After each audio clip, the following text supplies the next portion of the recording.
दिसायला लागली. हा साई क्षीरसागर ओके सर, तू ओके. साई क्षीरसागर तू अजून आथरुणातच दिसतोय मला. तू उठला का नाही? उठलो, आत्ताच उठलोय सर. हा तेच ना, मी बरोबर आवाजून बरोबर पहिल्या ओळखला. लेक्चर पासून आहे. बरोबर मी पहिल्या लेक्चर पासून जॉईन आहे.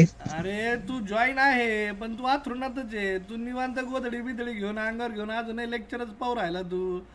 हा इथं वाघ सर जीवरून उठून आले तुमच्यासाठी ऑनलाईन लेक्चर घेण्यासाठी. तुम्ही उठून गावात बसावं. पाऊस आहे सर लई.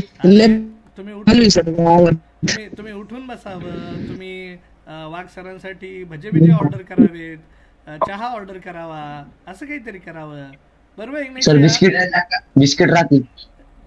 हो अरे देऊ सर पाठवून. कोलते बिस्किट आम्ही खात नाही. वो भुसकट माल आहे तो. बुस्केट माल आम्ही नाही मागितलं तुमच्यासाठी. हा बदाम काजू पाठवू शकतो बाबा तू. सर मग सरांना काजू बदाम पाठव. असं काय ऑर्डर केलं तुमच्यासाठी. चकना पाठव चकना. नाही चकना विकना काय पाठवू नका. नवरात्राचे दिवस आहेत.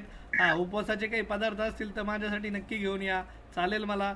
पण हा आता सर मसाले शेंगदाणे पाठवू का? बरं आता लाडू इकडे लक्ष द्या. सगळं पाठवतो, इकडे लक्ष द्या. आता कॉन्केव्ह लेन्स कॉन्केव्ह मिरर दिसत नव्हता ना मग अशी स्क्रीन. आता सांगा कॉन्केव्ह लेन्स आणि कॉन्केव्ह मिरर समोर दिसतीये का?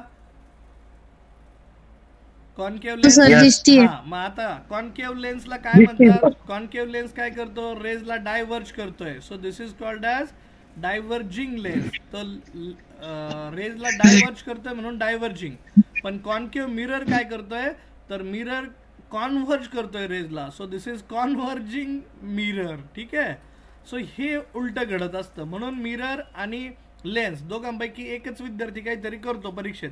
काय करावं? पण न्यूमेरिकल असे असतात त्यात मिरर पण देतात आणि लेन्स पण देतात. सो अशा पण गोष्टी घडत असतात. सो त्याच्यामुळे कन्फ्यूज न होता फक्त फोकस करा. मग मला आता सांगा पोलपासनं हे बघा, हा कर्व्ड सरफेस होता. हा ब्लॅकवाला दिसतोय का? हा ब्लॅकवाला सगळा कर्व्ड सरफेस होता आपला. आणि हा जो कर्व्ड सरफेस आहे तो कर्व्ड सरफेस MPB नावाने दाखवलाय. P स्टँड्स फॉर पोल आहे यहाँ पे.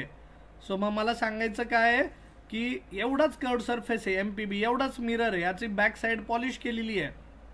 आलेले रेज कॉन्व्हर्ट झालेत. मग आता पोलपासनं F पर्यंतचं अंतर -F सांगितलं. तसंच पोलपासनं सेंटर ऑफ कर्वेचर पर्यंतचं अंतर सांगा. काय लिहू? पोलपासनं सेंटर ऑफ कर्वेचर पर्यंतचं अंतर सांगा. काय लिहायचं? रेडियस. हा व्हेरी गुड, रेडियस. पण +R की -R? काय लिहायचं? -R. का बरं -R? यस -R बरोबर आहे. पण का बरं -R? तर आपण पोल कडनं सेंटर पर्यंत डाव्या दिशेला गेलोय आणि आपण पोलला ओरिजिन मानलंय. So we are travelling along negative y axis. So that's why we have written it as -R. बराबर. ठीक है. तो ये जो कंसेप्ट था वो था मिरर का. आता परत सांगा मला, स्क्रीन दिसतीये का?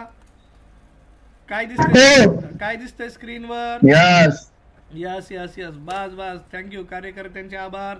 ठीक आहे. काय दिसतंय स्क्रीनवर? तर मग आता साइन कन्व्हेन्शन ऑफ मिरर वापरायचं आहे आपल्याला. आणि त्यामध्ये हे बघा, हा कॉन्वेक्स मिरर आहे ब्लॅकवाला. Convex mirror is called as divergent mirror. तो ये प्रिंसिपल ॲक्सिस है यहाँ पे.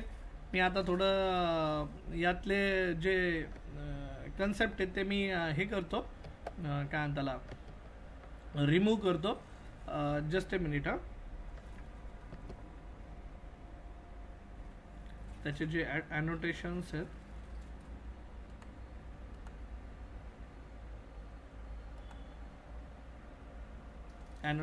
रिमूव्ह करतो मी. आणि एकच मिनिट.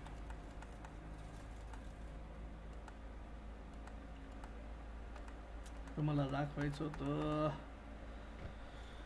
होय बाबा, ॲनोटेशन्स रिमूव्ह हो ना बाबा. एकच मिनिट. एस्केप.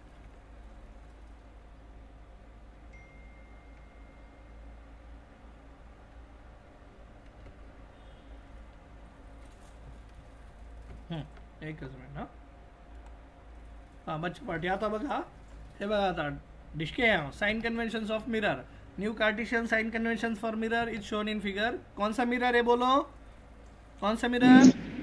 Convex mirror. हा कॉन्वेक्स मिरर. थोडा बाहेर गेलेला आतमधला सरफेस पॉलिश्ड आहे. हा ग्रेइश कलर दिसतोय का इथं? हे बघा हा ग्रे कलर. आता मी जास्त रंगवत नाही याला कारण मला तुम्हाला नोटेशन दाखवायचे. ग्रे कलर आहे हा इनसाइडला, म्हणजे हा सगळं आतमधून पॉलिश केलेला आहे. Back side of mirror is always polished और ये जो सरफेस होगा ये रिफ्लेक्टिंग सरफेस होगा. ही ब्लॅक लाइन जी दिसती है ती कौन असेल? Reflecting surface. और इनसाइड सरफेस वो पॉलिश रहेगा. ठीक है. नेक्स्ट है तो प्रिंसिपल एक्सिस, ये पोल है, ये फोकस है, ये सेंटर है. आई बात समझ में सभी को? देखो पोल दिखाई दिया, focus, centre. So now direction of incident ray. The object is always placed on the left side of the mirror so that the direction of incident light is from left to right. हो ते माहिती आहे आम्हाला principal. ठीक आहे ते शिकवलंय. Focus कशाला, सगळे डिस्टन्सेस कुठून मेजर करायचे? पोल पासनं. हो तो पण रूल माहिती आहे आम्हाला. बरं राईट साईडला डिस्टन्स पॉझिटिव्ह असतं ते पण माहिती आहे आम्हाला. ठीक आहे. लेफ्ट साईडला निगेटिव्ह असतं ते पण माहिती आहे आम्हाला. ओके.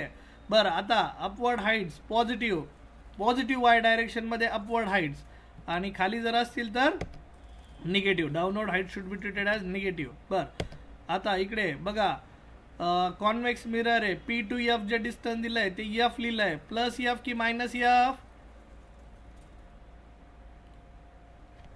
P to F. हे बघा आता कॉन्वेक्स मिरर आहे बच्चा पार्टी. पोल पासून चाललोय. Consider pole as a origin. Pole to F गेलोय आपण. प्लस एफ की minus F? Plus very good. आणि पोल पासून सेंटर पर्यंत गेलोय. प्लस आर की minus R? Plus R. Yes. आता इंटरेस्टिंग एक फॅक्ट आहे. फोकल लेंथ आणि रेडियस ऑफ कर्वेचर मध्ये रिलेशन असतं, ते आपण बघू पुढे. बरं आता एमसीक्यू काय प्रश्न विचारलाय बघूयात. When light ray incidents on a reflecting surface, then it comes back into the same medium. This phenomenon is called as, क्या बोलते इसको? रिफ्लेक्शन बोलते या रिफ्रैक्शन बोलते? रिफ्लेक्शन. ओके. म्हणजे नक्की का आंसर लॉक किया जाए क्या?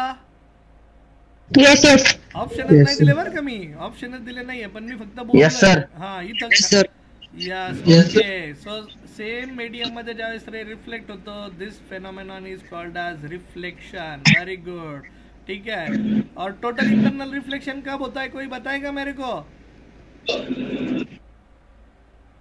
Hello TIR, total internal reflection, कोई बताएगा?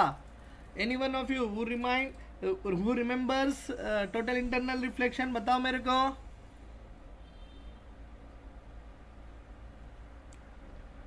Okay. No one is there who remembers total internal reflection. बरं ऍप्लिकेशन सांगेल का कुणी टोटल इंटरनल रिफ्लेक्शनचं?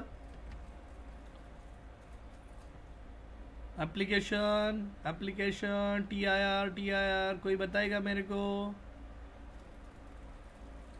सर स्क्रीन दिसत नाहीये. एकच मिनिट. स्क्रीन दिसत नाहीये. काय होतं माहिती का कोलते, तुमच्या बाजूने जर इंटरनेटची कनेक्टिव्हिटी कमी असेल तरी सुद्धा स्क्रीन लोड व्हायला वेळ घेते. पण मला नाही वाटत same is the issue with everyone. बाकीच्यांचा पण तोच इश्यू आहे का रितेश? नाही.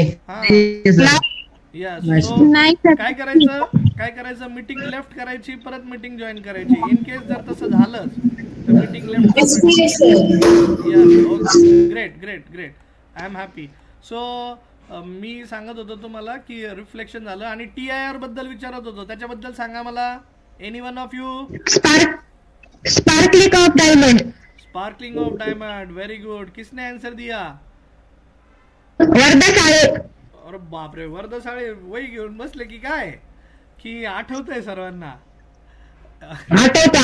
आठवतंय. छान. बर अजून काही ऍप्लिकेशन्स जे आठवतात? मिराज. यस. मृगजळ. Very good. अजून? Optical fibre. Yes. Manasi. Very good. Optical fibre. So आजच्या जमान्यामध्ये सगळ्यात बेस्ट एक्झाम्पल जर कुठला असेल TIRचं, त्याचा उपयोग करून घेतलाय टेक्नॉलॉजीचा माणसाने, तर ते ऑप्टिकल फायबर कम्युनिकेशन. आपल्या घरामध्ये जे इंटरनेट कनेक्शन येत आहे बच्चा पार्टी लोक, जर तुमच्या घरामध्ये वायफाय राउटर असेल, मोबाईलचं इंटरनेट नाही म्हणते मी, वायरलेस झालं ते, जर वायफाय राउटर असेल तर तुम्ही बघितलं असेल त्या वायफाय राउटरला कनेक्शन आलेलं आहे, कुठून तरी वायर्ड कनेक्शन आलेलं असतं. सो दैट केबल जो यूज किया जाता है वो ऑप्टिकल फाइबर कम्युनिकेशन है. आजकाल एअर फायबर आलंय. एअर फायबर म्हणजे डायरेक्ट अँटेना आहे आपल्या घरावर, जशी छत्री लागते ना, ते घमेलं नसतं का आपलं टीव्हीला जो अँटेना लावला जातो ते घमेलं आपलं DTHचं, तर तसं आता छोटंसं फायबर असतं, पण एक आडवं छोटंसं डिव्हाइस असतं बॉक्स सारखं. So that is air fibre. Okay, air फायबरमध्ये आता वायरलेस कम्युनिकेशन जिथं शक्य नाही आहे बाबा वायर्ड कनेक्शन देणं. आता सपोज माझं घर आहे जेऊर बायजाबाई, तर खेडेगावात लोकांना इंटरनेट पाहिजे वायर्ड, पण ते सिस्टीम तेवढी डेव्हलप झालेली नाही आहे. मग पूर्वी काय होतं, तुम्हाला BSNL आठवतंय का रे सर्वांना? हा, हो सर. तर BSNL आजही जे जिओ आहे, एअरटेल आहे किंवा वोडाफोन, आयडिया आहे, VI, तर ह्या ज्या कंपन्या आहेत यांनी आपलं जे BSNLचं ब्रॉडबँड कनेक्शन असायचं, ऑप्टिकल फायबर कनेक्शन, तुम्ही जर कधी बघितलं असेल रोडच्या कडेने जर कधी रोड उकरायचं कामं सुरू असतील तर तिथं आहे ना त्या केबल पुरलेल्या होत्या आधी, त्या केबल डॅमेज व्हायच्या. मग आजही ते नेटवर्क जे आहे ते BSNLने भाड्याने दिलेलं आहे यांना, ह्या कंपन्यांना. सो मग तुम्ही जर पाहताल ना तर जे ऑप्टिकल फायबर कम्युनिकेशन किंवा इंटरनेट जे मिळतंय, पूर्वी BSNLच्या लँडलाईन फोनमधून ते दिलं जायचं, तर तिथं ऑप्टिकल फायबरची वेगळी केबल टाकली जायची.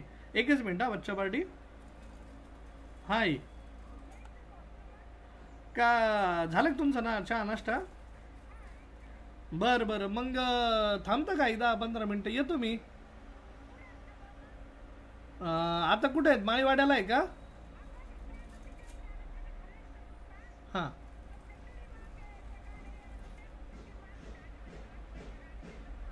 बरं बरं, मग थांब मी काय करतो, तुम्हाला न्यायला येतो तिथं, नाही तर मग तुम्हाला इकडे, हॅलो, डवले हॉस्पिटलला येता येईल का? पण काय खर्ची तेवढीच लागेल, त्याच्यापेक्षा येतो मी, हाय का नाही? रिक्षाने 20-20 रुपये घेतील तरी. हा